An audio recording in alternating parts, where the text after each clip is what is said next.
Welcome, everyone. Thanks so much for joining us tonight for our biannual Wenger Family Lecture on International Business and Finance here at GW Elliott School of International Affairs. It is a little bit warm this evening, so please bear with us. As sometimes happens at different times of the year, we have a particularly warm day outside and the AC hasn't been turned on centrally. It creates a little bit of a temperature imbalance inside, and that's where we are tonight. But we're all in it together. We're so pleased to welcome students, alumni, faculty, staff, and guests from across the GW community and beyond to hear from our distinguished professor on his time at the U.S. Department of the Treasury and the prospects for the global economy going forward. Before we begin, I want to thank our event co-sponsor, the Institute for International Economic Policy, which is hosting their Executive Circle members for a biannual meeting tomorrow morning. Thank you, Remy. Thank you, Carl, who's come all the way from across the Atlantic. Thank you, Paul, for joining as well. We've got IIEP faculty, staff, students, and Executive Circle members joining us for this evening. So welcome to all of you, and thank you again for joining tonight. The Elliott School is especially grateful to the Henry E. and Consuelo S. Wenger Foundation for their generous support in creating the Wenger Family Lecture. This lecture series is named for the great-grandfather of Elliott alumna and Board of Advisors member Wellesley Parker, who couldn't be here this evening. The focus of the endowed lecture, as you can tell by the title, International Business and Finance, underscores the importance of international economic policy shaping the world around us. And we could not be more proud of our faculty working at the forefront of this area. So I'm so delighted to introduce to you all tonight our distinguished speaker this evening, Professor J. Shambaugh. Professor Shambaugh returned to the Elliott School this semester following his most recent period of government service. Dr. J. Shambaugh is Professor of Economics and International Affairs here at GW. His area of research is macroeconomics and international economics, and his work includes analysis of the interaction of exchange rate regimes with monetary policy, capital flows, and trade flows, as well as studies of international reserves holdings, country balance sheet exchange rate exposure, the cross-country impact of fiscal policy, the crisis in the euro area, and regional growth disparities. But wait, also has an incredible record of service in the public sector. During his most recent period of public service, Professor Shambaugh was presidentially appointed and confirmed by the U.S. Senate to serve as the U.S. Undersecretary of the Treasury for International Affairs. He served in this role from 2023 to 2025. His duties, which we will all get to hear about this evening, included helping to formulate Treasury's international economic policies regarding the International Monetary Fund, the World Bank, the G7 and G20, exchange rate issues, trade, development, and climate policies, and international financial regulation. He also led Treasury's bilateral engagement with China, and we'll talk about that tonight. Earlier, he was a member of the White House Council of Economic Advisors from 2015 to 2017, and prior to that, he served on the staff of the CEA as a senior economist for international economics and then as the chief economist. He also spent 3 years as the director of the Hamilton Project at the Brookings Institution. He's a faculty research fellow at NBER, the National Bureau of Economic Research, and a non-resident senior fellow in economic studies at Brookings. And prior to joining our faculty, he taught at Georgetown and Dartmouth and was a visiting scholar at the IMF. So I think you'll all agree that's a very impressive resume and one that illustrates the best of scholarship and policy engagement, which is a hallmark of our school. So let's dive right into things. Professor Shambaugh, let's get started. Let me ask you first, for everyone here, to describe the role of the Undersecretary of International Affairs, what the responsibilities are for this role, which is generally regarded as the U.S. top financial diplomat. And if you could also talk a little bit about how this role differs from and or intersects with some of the other economic leadership roles in other U.S. government agencies, USTR or Commerce.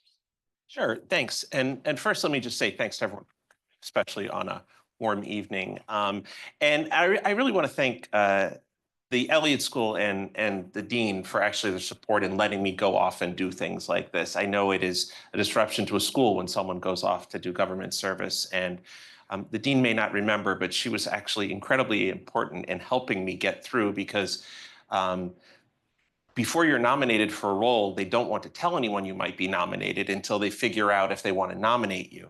But part of figuring out if they want to nominate you, they wanted to know the terms of my leave from GW.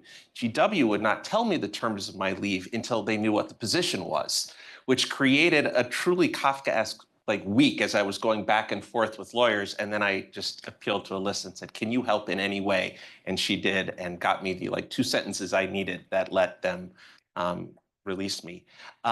So the Undersecretary of International Affairs so Treasury has 3 undersecretaries. There's Undersecretary for Domestic Finance, one for Terrorism and Financial Intelligence, which does Treasury has its own intelligence agency, kind of inside Treasury. That position runs that and runs sanctions and things like that.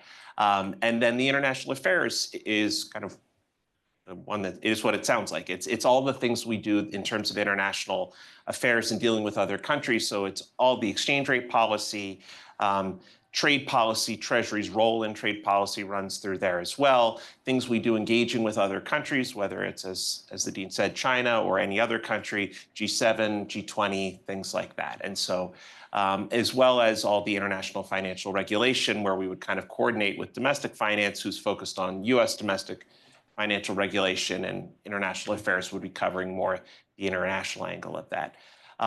It then has to intersect with, as you said, all these other agencies and all these other players who have similar roles. When it comes to, say, USTR, they're kind of running trade policy coordinating across the administration. Treasury would have its own strong views on these types of topics, as would kind of every other agency, and USTR or the White House can help coordinate those. The State Department is obviously the other place where diplomacy happens in large ways. And it has its own section on economic affairs. And so there's a bit of an overlap and a lot of working together. And so it might depend on the issue. Some agencies just sometimes, for one reason or another, wind up picking up more weight on one issue or another. And there's a lot of coordination across the two, whether it's officially through the interagency or just kind of we get together and talk on the phone a lot. Let me follow up with something that I know you've spoken about previously. As you led our financial diplomacy around the world, one of the things that you've said was really important to that was relationships in diplomacy. Can you talk Yeah. So when people have asked me what surprised me most about the job, especially coming in as an academic, and I had, as the dean mentioned, I'd been in government service before, but in these roles where you really start to build relationships with individuals in other countries, your counterparts, and realizing just how important that was to getting work done, to diplomacy, and to just really getting things done overall. And so, as I've mentioned, I think the G7, there are the G7 finance tracks, so that's Treasury and all the finance departments. You'd have your principal, so the Treasury Secretary, and then the deputy. And the deputy isn't necessarily the deputy secretary, it's the person within each of those countries who kind of is the point person on international. And so for the US, that was me. And then I found over time, I realized I was seeing my G7 finance deputy colleagues in person a minimum of once a month. And it wasn't like we all flew to the same place just to meet just us. It's just you had various things going on that always brought you together. And then we would always carve off time to go have meetings and things like that. And then between bilaterals, between when our bosses were talking to each other, and then all the meetings we were at, and then the different dinners we'd be able to go to and times we caught up, we wound up getting to know each other really quite well. And what I found was interesting was just how important that was at times.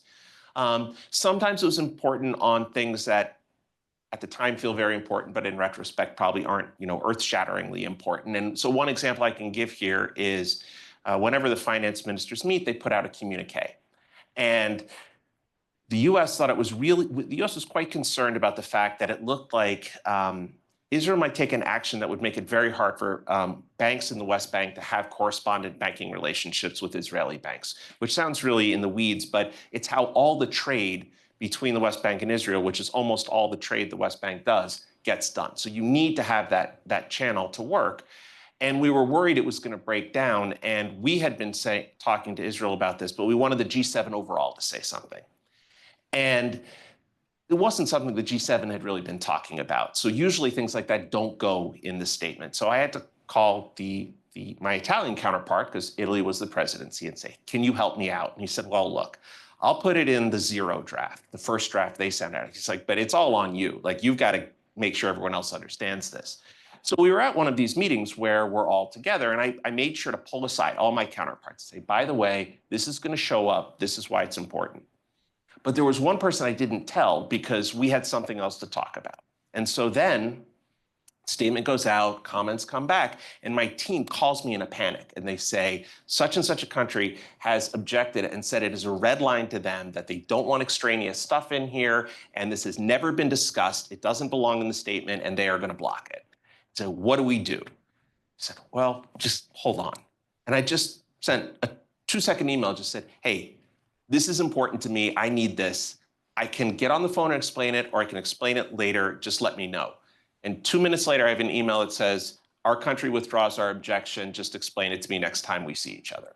And it's that kind of thing where this person knew I wasn't trying to do something that would be bad for him. Frankly, he knew if I was, I would have said, look, we need to talk about this and figure out which one of us wins on this. But in this case, it was not important to him. It was important to me. He knew, okay, fine, we'll talk about it later and explain it. And that kind of personal relationship where you trust one another enough that you can say, let's do this one. It's important to you. I'm sure it'll work out the other way around some other time. On bigger things, though, I really do think it's important. So some of the things we did that were hard things to do, whether it was figuring out Ukraine's IMF program and how that would go, whether it was figuring out the $50 billion loan to Ukraine that's backed by the interest payments off Russian frozen or immobilized Russian sovereign assets, those were hard things and at times took a lot of detailed work across countries and a lot of trust, frankly. And I don't think they could have happened, and certainly not on the timeline they did happen, without people that trusted one another in the different countries who could be the point person. There might be other people in your agency who are even doing more work on it, but at the end of the day, when they're like, hey, we need to know where France is on this, then it's like, who's the person who knows the counterpart who can get on the phone and have an honest conversation? And I think I mentioned before that when Credit Suisse was kind of blowing up, in particular, the US and the UK had very large stakes here because we had banks in our jurisdictions that Credit Suisse owned.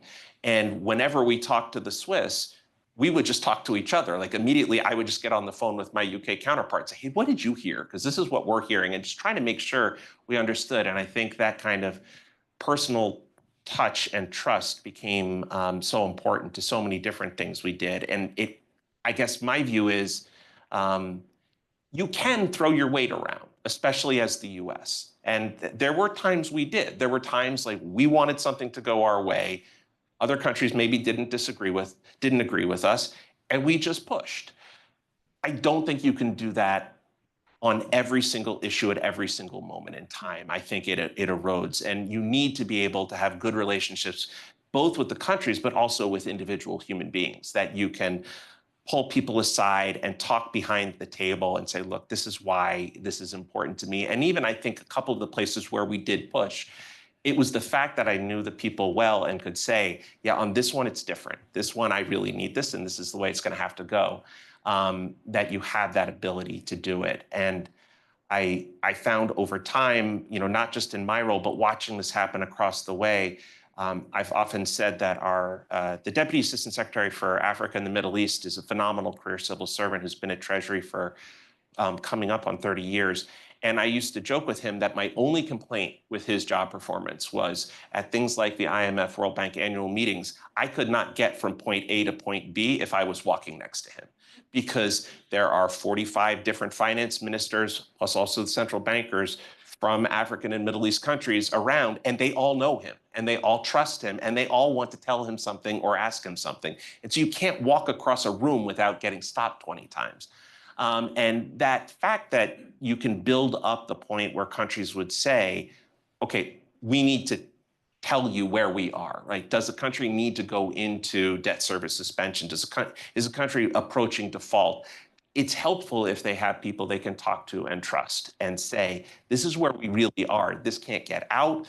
Some cases, I don't even want you telling the IMF what I'm telling you, but I need to have someone I can talk through this with. And I think that those kinds of roles and those kinds of things can be incredibly important.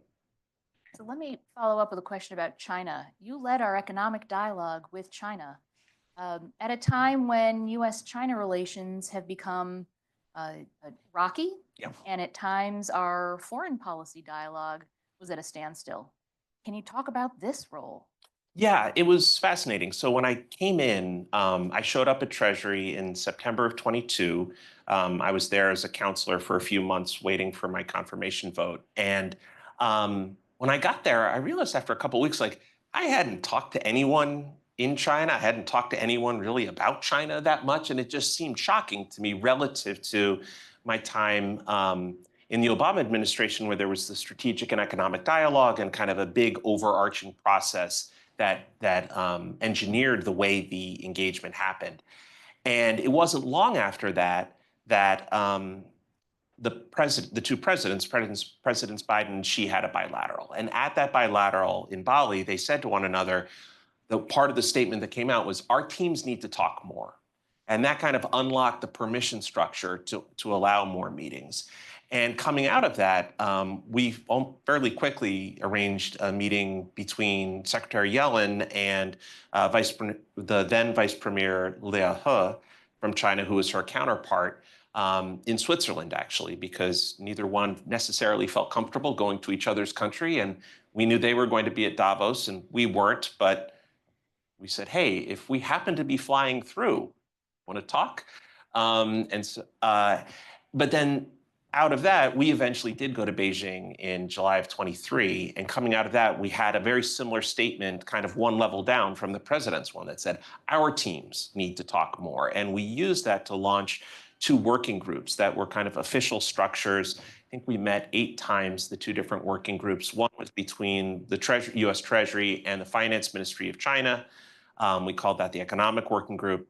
And one was between the U.S. Treasury and the People's Bank of China, their central bank, which we called the Financial Working Group. And while it may sound odd that we were meeting with their central bank, the PBOC does a lot of things that actually in the U.S. fall to Treasury around financial regulation, anti-money laundering, things like that. So it made sense to have that line of communication also. And so we did. We, over the next year and a half, we met about 8 times, almost all of them in person. I think one was virtual. My team and I went to Beijing a few times. We also met on the margins of other meetings when we all happened to be in different parts of the world. It was a really fascinating and important part of the work we did. One of the things we tried to do with it was to avoid miscommunication. And this, in some sense, goes back to the ability to talk to one another. The example I've often used is around that time, the US was developing a new policy, which was going to be restrictions on outbound investment. This was new. We have something, the Committee on Foreign Investment in the United States, which can review transactions in sensitive sectors coming into the United States. But this was new, to do anything about money leaving. And the Chinese were very, very, very worried about this. They viewed this as a potential sea change in the economic relationship. There was a lot of talk about substantial retaliation if the US did something like this. And we explicitly used the Economic Working Group as a venue to say, look, we keep saying in our statements, this will be narrowly targeted and only aimed at things that we see as truly essential to national security. You don't seem to believe that. Which is fair because you don't really know what it is yet. So why don't we use the Economic Working Group to have a set of meetings explicitly talking about what we're doing? But what we did at the same time, China also has rules on outbound investment flows. And so we said, we will tell you about ours. We would like you to tell us about your rules. And so what we did was kind of try to convert it into something of a technocratic conversation where it was just like, let's walk through the rules. How do they apply? Walk through example transactions. When would this matter? When wouldn't it? And I think what that did do successfully was de-escalate that one issue area where it could have blown up. And instead, we wound up rolling it out, make a call to my good friend, Vice Minister Laumann, the night before and say, hey, it is actually coming now. Here's what it is. We've already talked about it, and then we had subsequent meetings to continue. And I think we tried to do that on a number of issues. So on the one hand, we were trying to work on things we could work together. Global sovereign debt issues is one where Both the US and China have important roles to play, and we tried to use this as a venue where we could talk outside of the multilateral process to try to get to yes on things. But then on other issues where we knew one side or the other was doing something the other side wasn't going to like, we tried to use this channel as a way to avoid escalation. And so there were a number of times over the 2 years where I would wind up calling Vice Minister Liao, or he would call me to say, hey, look, this is coming. This is what it is. This is why we don't think you should get too upset, and try to walk through when we said that we would at times have to take actions that are economics related for national security purposes. But when we did, we would always try to do so in a narrowly targeted way. And we would always try to communicate the intentions behind it. We tried to use this channel as a way to really kind of live up to that promise. Let me follow up on something else that you just briefly touched on. You mentioned sovereign debt. I know a growing concern is debt in low-income countries. This is an issue that Treasury has been focused on. Can you talk a little bit more about this? Yeah, sure. It's an issue that took a huge amount of my time. So the G20 passed something, it was before I got there, called the Common Framework, where it was supposed to be a structure that you would use to deal with low-income countries that needed to restructure their debts. And the thing is, there's not too much beyond that, right? That just saying we're going to work on it together. And there's an underlying principle in these types of things of comparability of treatment, that all of whoever has loaned money to a country will wind up being treated in a comparable fashion. Problem is, there's a lot more art than science to that phrase, in the sense that every loan or investment is structured differently. And so what does it mean to take a particular haircut, and maybe I'll restructure my debt to involve a much lower interest rate, and you're going to restructure your debt to take a bigger haircut off the principal. And did we do so in a way that's comparable or not can be really, really tricky. And so one of the things we found early on, I think, and I don't even think Chinese side would disagree with this, early on in the process, the biggest holdup was China was resisting any of the debt treatments.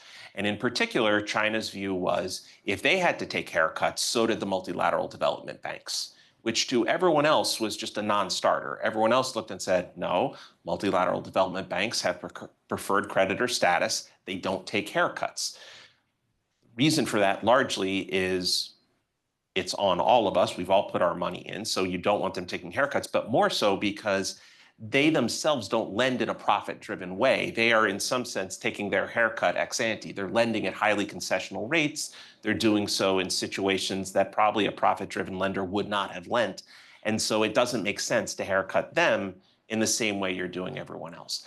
But the Chinese, it took a while to get there. And even actually at this meeting in Zurich in January of 23, even people I thought of as very well versed in how the international system has played over time were coming up to us and saying, look, why can't we do another haircut for the MDBs the way you did 30 years ago?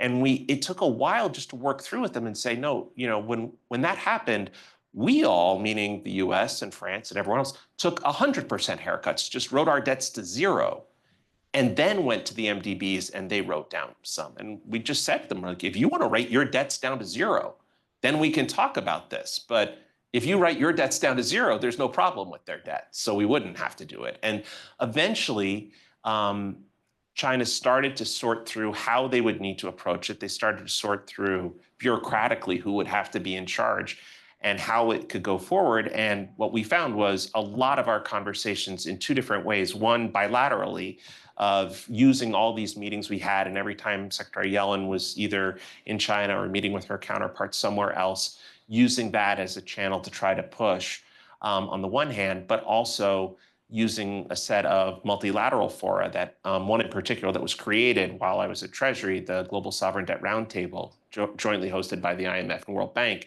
to try to use that as an opportunity to work with all the debtors and creditors, but in particular, in this case, to work with China on what it could look like to get to yes and how things would go. And It's still a very frustrating process. They're never easy, but it's been frustrating. It's been faster lately than it was before, but I think we still had concerns when I was leaving that things weren't working quite as well as we'd wanted them to. But it was a big part um, of working with others, and I do think this is a case where one thing that did help just by random chance was that my counterpart on the US-China bilateral economic relationship at a certain point got put in charge of the multilateral debt piece for China.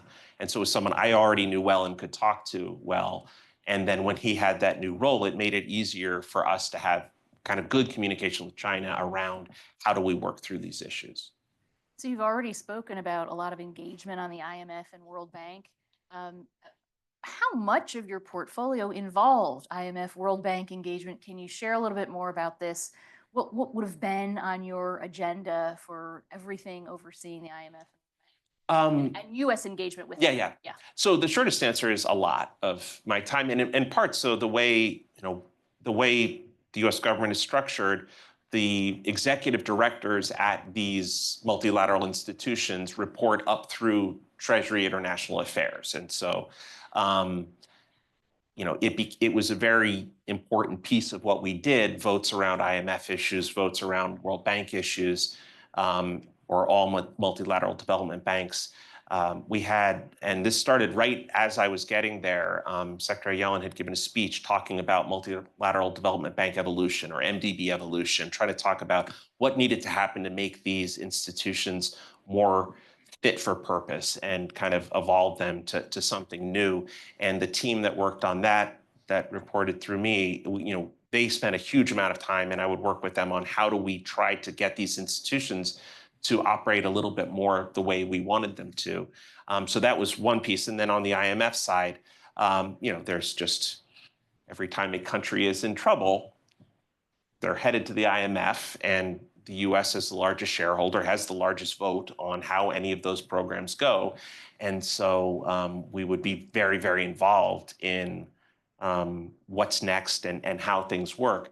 I will say, I am a big believer that those institutions, but in particular the bank and the fund, generate a massive amount of value to the global economy, but to the US as well.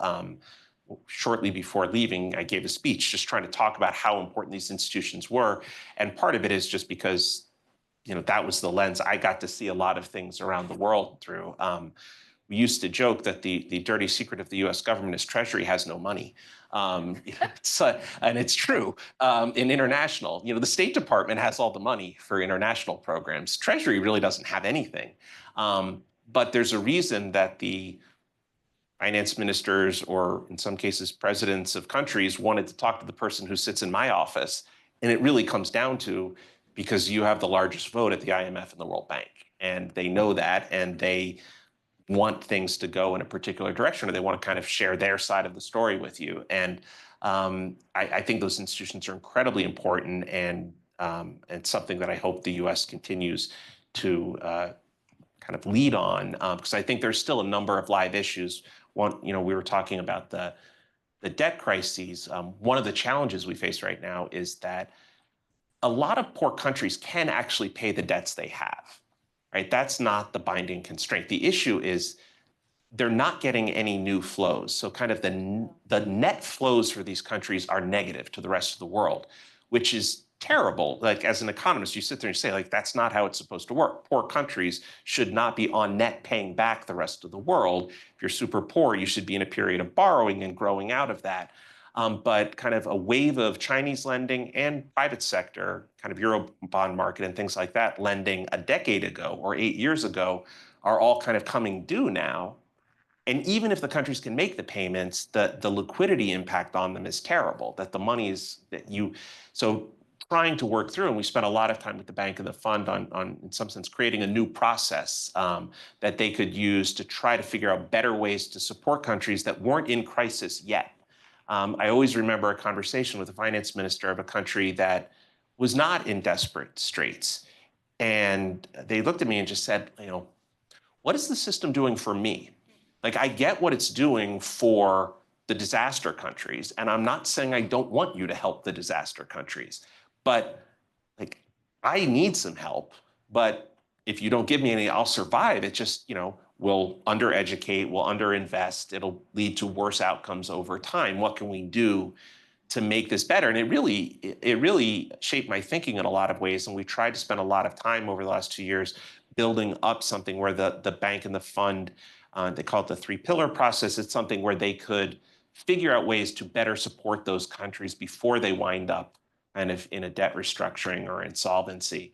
And so I'm hopeful that that work can continue and that the U.S. continues to play its important role there. Last question before we open it up to this very large gathering here. You did a lot of work, as you've spoken about in this conversation, the G7 and the G20. Mm-hmm. What's that diplomacy like? What's it about? What are some of the key issues from the financial side?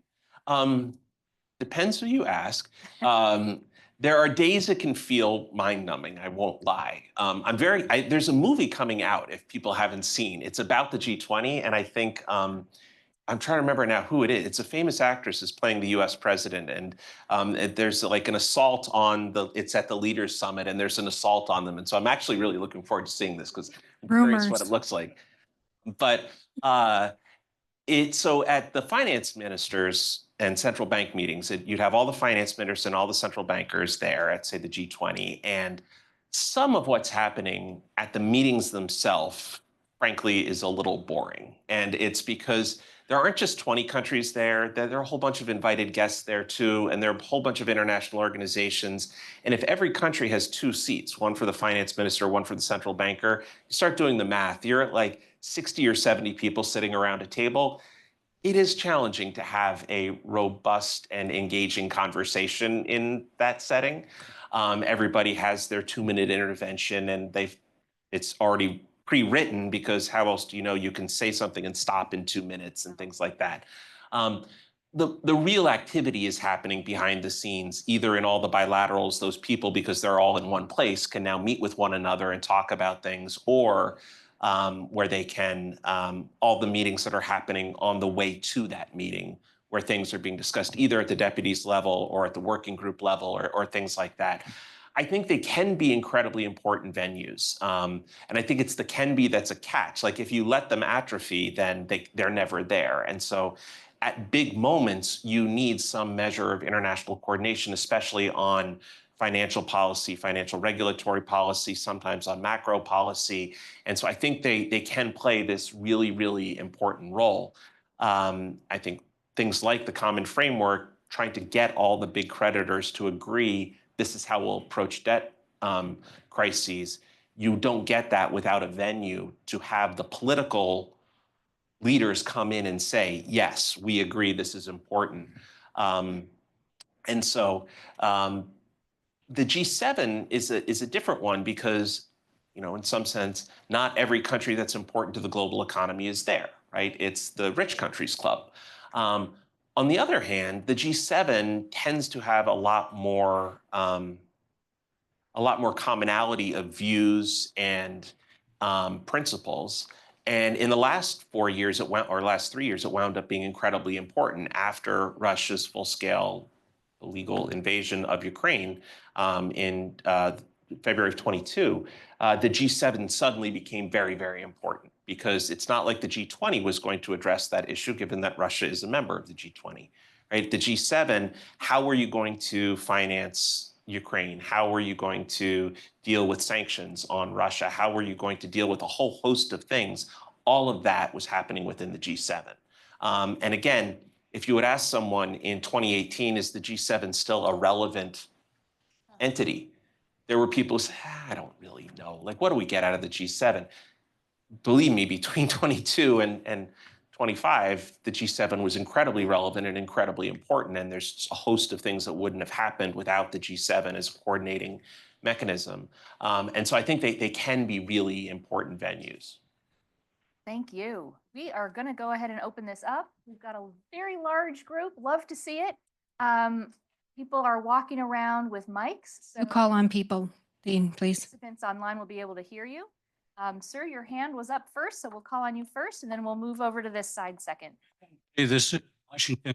Could you talk about your dealings with Congress and what you had to do up there when you were on the Hill and what they were pushing you for? Yeah, so Congress is a challenging entity. One of the biggest challenges especially on things like IMF, World Bank policy, and I don't say this critically of Congress, I say this that staffers from both parties have said to me, very few people in Congress really understand these institutions anymore. Some of the key figures who used to be quite involved in them are gone. There's a vanishingly small number of staffers who really know the details of how these organizations work, which on the one hand makes your life easy because there's only a small number of people you have to talk to.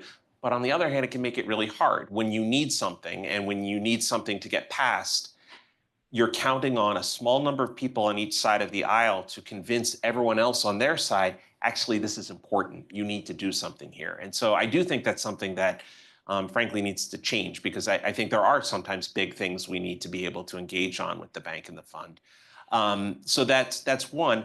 I was lucky in some things. So the assistant secretary who reported to me, but who covered CFIUS, who covered foreign investment in the United States.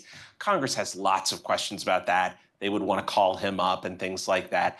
I testified a few times. So like one time I had to testify, it was on Chinese economic coercion. If I didn't know who sat on which side of the aisle, I'd have no idea who was asking me what. None of the questions were hostile. It was all, Mr. Undersecretary, do you agree it's bad when China uses economic coercion? Yes. Should we do something about it? Yes. Please fund these things that give me tools to do something. Like it was, not a hostile kind of thing. And, sometimes you do hope that notion that like at the water's edge, some things some of the hostilities can go away, can show up. Partly though, because we weren't a huge amount of the budget.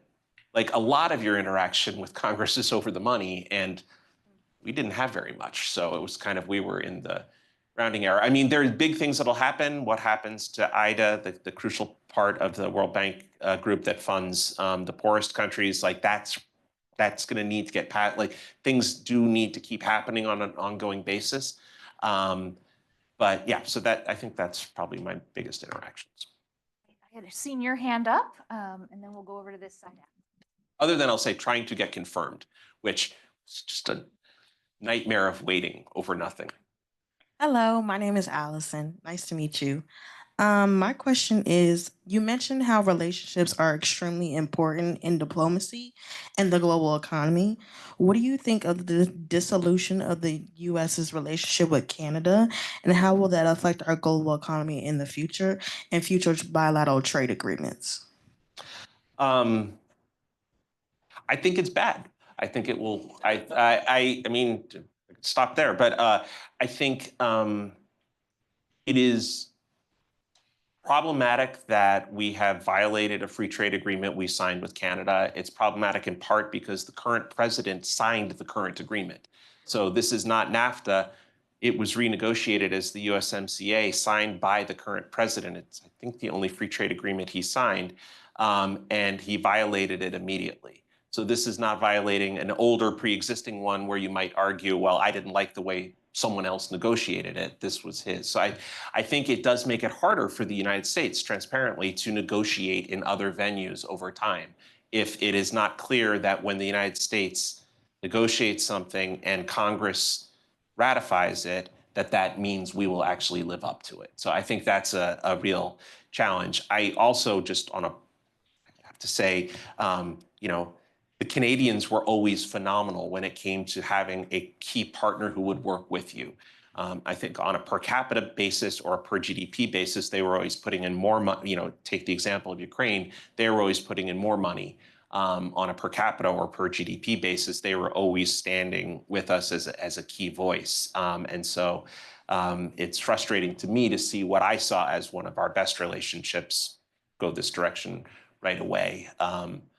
I can't tell whether the comments about the 51st state are jokes. I can tell you the Canadians don't find them funny. So I guess that's, yeah. Over to this side. Stand. Just wait for the mic so people online can hear you. Thank you very much, Jay. So my question is sort of a future question. It's not crazy to think that we might be facing stagflation in the future. There are a lot of pressures on inflation, a lot of uncertainty could create recession. That puts the Fed in a difficult position. Do they fight inflation or do they fight recession? And this new administration seems intent on influencing the Fed. So my question is, how secure do you think our central bank is from these kinds of pressures? It's a great question. When I was at Treasury, these were the easiest questions to answer because I would just not answer them because at Treasury, we didn't talk about the Fed, but I can't use that anymore. So what I can say is, if you watch Jay Powell's press conference, a few press conferences ago, he was asked directly, can the president fire you? And his answer was one word and quite definitive. He said, no.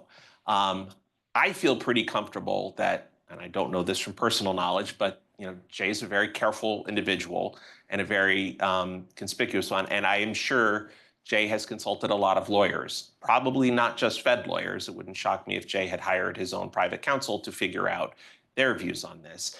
I think he is quite confident that he can't be fired, which limits the ability of the administration to exert power over them.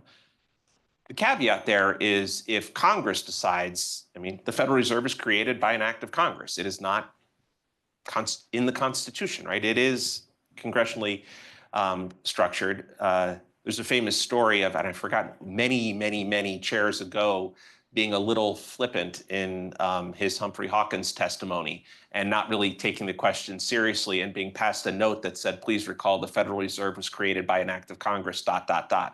And so theoretically, if Congress wanted to do something, then you really could see the institution change. Over time, different governors' terms will expire and the president will have the ability to appoint new ones. At a certain point, Jay Powell's term is up and the president can appoint a new chair. The Federal Reserve is supposed to be politically independent to a degree, but it is not supposed to be something that no one political has any influence over. Eventually, a president starts filling the board and eventually appoints a new chair. So eventually the Fed will shift, most likely. They have to be confirmed. They would have to be confirmed. So you would need Congress, again, to agree with the president. And we could get to really fascinating stuff if the president appoints a new chair, but the board is still not majority appointed by the president, and the board decides not to vote with the chair for the first time in history. We had a question over here. Good evening. My name's Levon. Thank you for being here.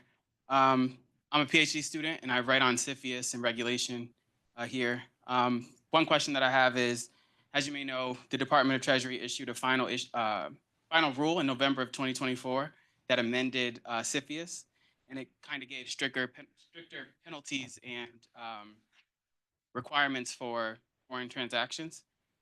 In what ways can or does U.S. policymakers ensure that regulations aimed at protecting national security do not inadvertently harm the U.S. economy or stifle future technological advancements?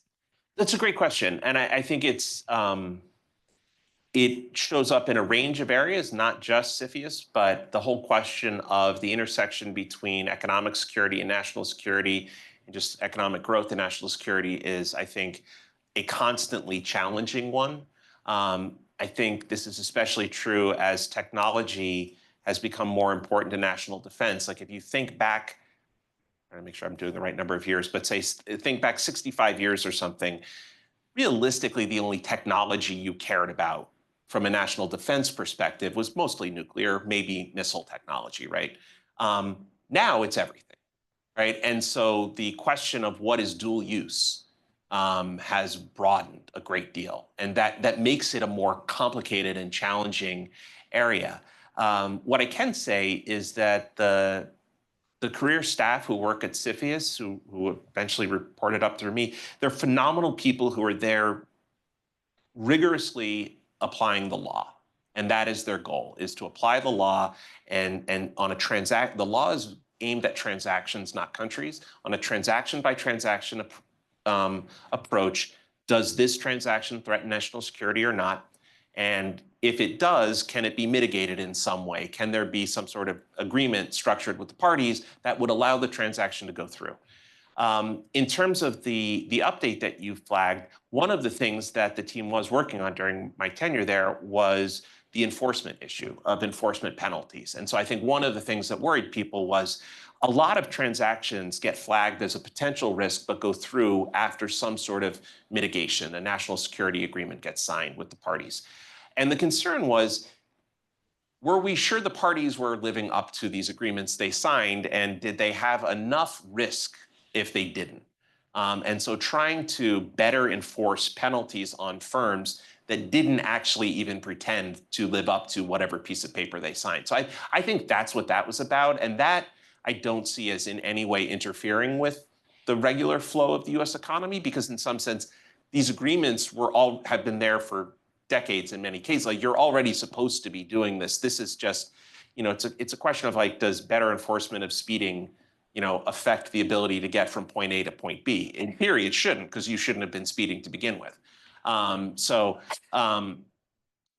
I think the crux of your question is an incredibly important one, because I do think across all areas, and CFIUS is often a key point, how do you weigh that balance between national security and economics is not easy, and it's people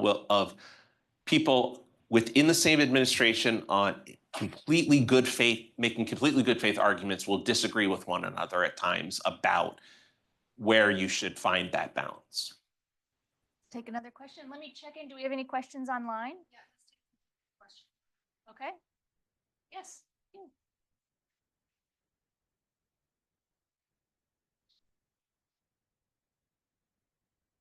Hi, I'm Arin. Thank you for coming. So my question was a bit more of a technical one for you. So obviously in 2020, Yellen kind of put into place a lot of more short-term lending compared to the more conventional lending structure that the US has used to take advantage of interest rates. But now in 2025, we see, the US risk premium threshold is kind of decreasing compared to other developed countries. We see that the bond market is in a bit of a chaos. We see that Trump is very bent on lowering taxes. And the Fed is kind of stuck in a bit of a rock and a hard place. And as such, you see a lot of private actors like Ray Dalio and so on kind of talking about concerns about the US's debt level and how sustainable it actually is. My question is, what are really when it boils down to it, the sources of that uncertainty, and how would you, from a fiscal and monetary perspective, see to address them? Sure. So the first thing I might do is slightly amend your question to say, well, partly because Janet Yellen wasn't Treasury Secretary in 2020. So it was later on, there was a mild question over whether Treasury had tried to tweak the way it issued treasuries. The reality was, and I knew the people doing it, they weren't trying to do active monetary policy through Treasury issuance. It really came as a result of, when you run up against the debt limit, you don't have as much cash. I mean, quite literally, Treasury usually has a lot of cash. Again, the Undersecretary of Treasury can't use it, but the Treasury has a big cash balance. The closer and closer you get to the debt limit, that cash balance gets smaller and smaller and smaller and smaller. When you then come out of that experience, they try to rapidly come back to cash balance, but they have rules on what they issue to kind of get back there. And I think that was something that people kind of mistook for what that meant. I think the broader part of your question for, what do we think about the Treasury market right now? The Treasury market is still the deepest and most liquid market in the world. It still has a huge number of advantages to it, which is probably why it continues to function the way it does at the current debt levels we have.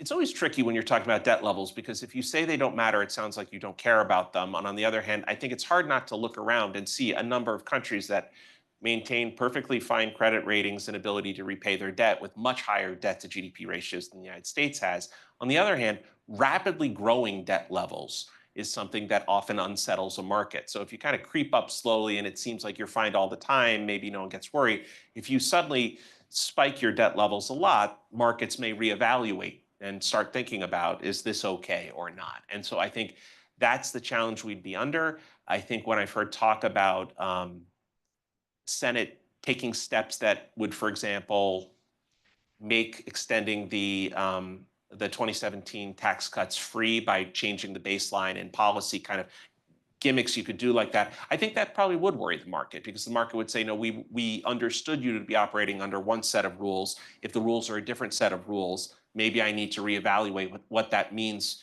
for whether you can pay back. I've heard different things about trying to discourage foreign official holders of treasuries in terms of trying to affect the exchange rate. I think, again, if we do things that undermine people's trust in the institutions, I think that could lead to bigger challenges in the Treasury market. My hope is we won't see things like that, because I think having a stable Treasury market is a pretty important thing for the world economy and the U.S. economy. But there are a lot of moving pieces right now, and so it doesn't make it easy. I thought I saw a hand right here. Hi, my name is Ria. I'm an undergraduate student at UW. You mentioned the common framework and your work done with the Global Sovereign Debt Roundtable. I was wondering, do you see any genuine progression being made for fixing the key issues with the common framework in the next 10 years or so when it comes to looking at compatibility of treatment or even collective action clauses, especially when looking at bilateral creditors such as China and having them come to the table? Yeah, so I think you can say there was progress in the sense that, in the fall of 22, there were countries in the common framework, and there seemed to be no prospect for them getting out, and therefore no one else would want to come in. The IMF at the last, I guess it was at the annual meetings in October, liked to trumpet a little timeline that showed of like the last 5 countries to go in, like each one got to an IMF program faster, right? Like, so you're showing kind of a speeding up of the process. And I do think some of that is just learning, right? It's learning how does comparability, like the Global Sovereign Roundtable, quite literally, we would have the deputies meetings, and one of the things we would do is commission working group meetings where you would have to have everybody from every country go somewhere and learn from like law professors and economists on comparability of treatment. Like, what do we mean exactly when we say this? How does it work? And so I do think some of it, there are sometimes people refer somewhat euphemistically to new creditor countries, but what they basically mean is not the Paris Club countries, right? They're referring to Saudi Arabia, in some cases India, certainly China, sometimes the UAE, that are lending now as bilateral lenders that 50 years ago weren't. And so they haven't been through quite as many wars together in terms of dealing with this. And how do you get them to understand how the process, how everyone to understand what everybody's interests and what their concerns are. So I think there has been some improvements there. I think the challenge is until enough countries trust that it will be a smooth process, you're going to see countries avoid going into the common framework until it's too late. I think that's the biggest challenge. I think the other one is common framework is explicitly only for low-income countries, not for middle-income countries. It's why a country like Sri Lanka did not qualify for common framework treatment. There are a lot of middle-income countries who may find themselves in trouble depending on what happens with different commodity prices or the dollar and things like that. We still don't have technically an official way to deal with those countries. It becomes much more ad hoc, and ad hoc things are often just slower. So I think there's a lot of work that needs to be done there as well. We have somebody online? Yes. Professor Susan Aronson. He moved Treasury to address overcapacity in steel and other goods sectors.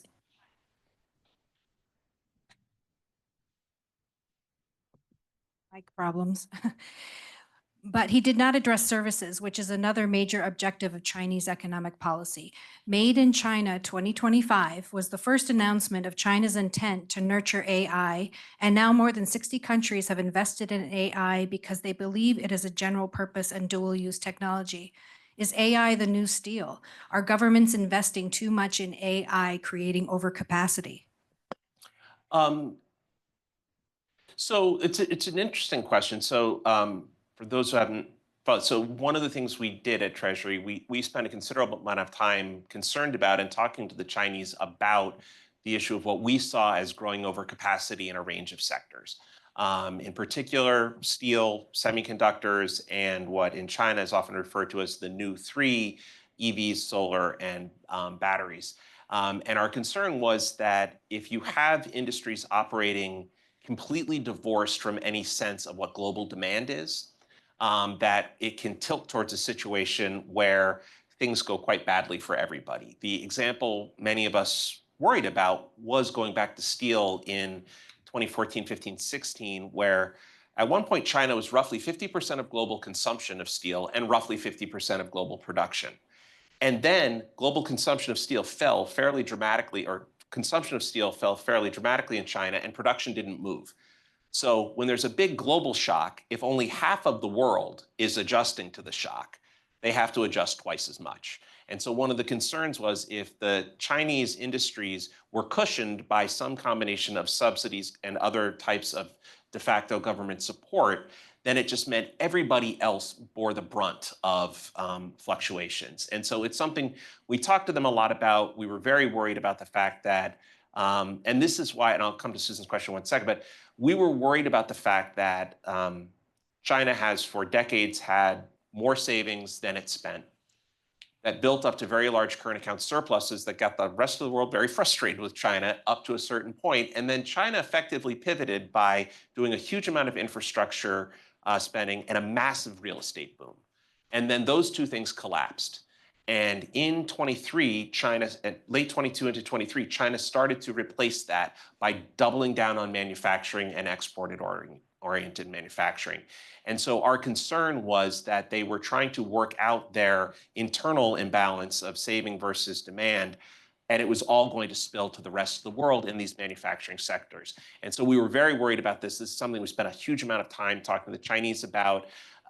Over time, I think we were making progress in two directions. One, the Chinese started to better understand what we meant. I'd say early on in the conversations, we just kind of talked past each other. At a certain point, at one of the economic working group meetings, we quite literally sent them papers ahead of time to say, this is our view. This is what we mean. We're writing it down so you can read it, translate it, do whatever you want, and you know ahead of time. And Vice Minister Liao called me. He said, Jay, what is this paper for? I said, it's for you. And he said, no, are you publishing this? What is it? I said, no, this is for you to understand our point of view. And when we landed in Beijing, there were 3 papers in my inbox from the Chinese that they had written telling us their views. It let us get to a point where we were doing more than just talking past each other in surface ways. It meant that 2 months later, when Secretary Yellen was back in China, her conversation with Vice Premier He Lifeng, her new counterpart, were really in-depth and detailed on these issues. And I think it was important. But to Susan's question, what I would say is, at least I do agree, the Chinese believe very strongly in massive support for the newest technologies. I don't think they were doing it in the same way they were doing with the quote new 3, where what they were trying to do is figure out a way to generate enough jobs and output in these sectors because they knew the real estate sector was collapsing. I don't think that's what they were doing with AI. I think what they were doing with AI was much more they wanted technological leadership. And so I think it's not an overcapacity issue. It's an everybody, I don't know if everybody, I think many people think there's a decent chance that there is a small number of winners in an AI architecture later on. And so everybody wants to make sure that they have one of the most advanced models that is part of that limited number of winners, because they don't want to all be just looking to one country for that. It's transparently, I think, a big concern of Europe is that they look at the US and China as the 2 places where there's a lot of leadership on AI and not coming out of Europe. So I think it's a big issue, and I agree that it's something we thought about a lot, but I think it's slightly different than the big, broad overcapacity question. We are at time. Fascinating conversation. There are a lot of people here. I'm sure there are more questions. We actually are having a reception just over here to my right, to your left, as you exit this door. Please join me in thanking Professor Shambaugh. Incredible insights. And please feel free to come ask him your additional questions or talk with him in the reception. Thanks so much, everyone.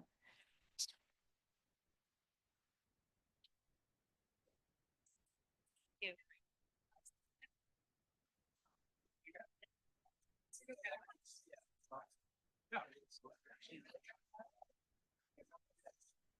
Very appreciative. Are you good?